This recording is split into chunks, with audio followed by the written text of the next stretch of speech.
There are thousands of people who have been displaced as a result of the war in Georgia. Tens of thousands, even hundreds of thousands if you believe reports. Among the unfortunate civilians caught in the crossfire in this conflict, a 12-year-old girl from outside San Francisco. Amanda Kokoyeva was in South Ossetia for a month-and-a-half-long visit with her relatives. She was with family members in a cafe, and all of a sudden, bombs were falling outside. A 12-year-old girl. She spent the night in her uncle's basement. She was able to flee to Russia, flee to the north, catch a flight home from Moscow. With us now, Amanda Kokoyeva and her aunt Laura, live with us from our San Francisco bureau. It's great to see you. Welcome home. Thank you. I cannot even imagine sitting in a cafe and bombs start falling. I mean, I've been to wars where that happens, but when you were there wasn't really a war happening. It started when you were there. Describe for us what that was like. It was really scary. I didn't know what was happening. We were just sitting normally, and everybody from outside started running in, and it was just so scary. Where did you go? What did you do? We called my uncle on the restaurant house phone because our cell phones weren't working. And so we called him, and he came to pick us up and drove us to his house. We ended up spending the night in the basement. Were there bombs falling all the while? I didn't see any. But before I say anything else, I just want to say that I was running from Georgian troops bombing our city, not Russian troops. I want to say thank you to the Russian troops that were helping us out. Where is your family now, and how are they?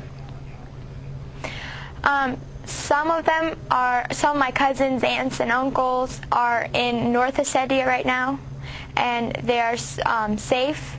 But my grandma and some of my aunts and uncles are still back there, and I don't know. We don't have any contact with them. I don't know if they're alive or anything.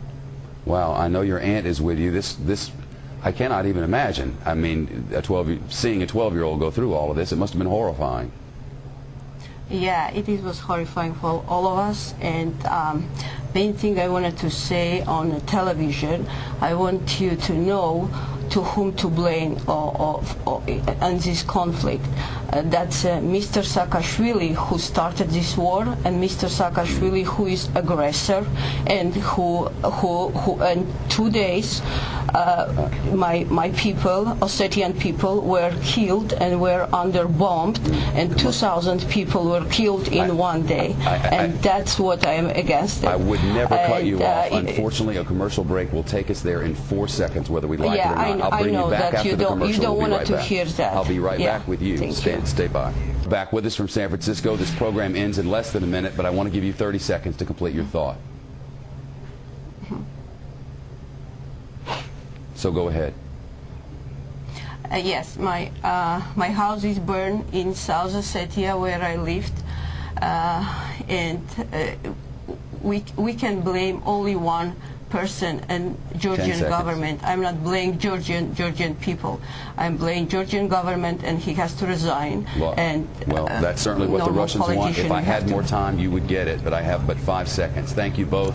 The young girl's a hero in San Francisco, and understandably, there are gray areas in war.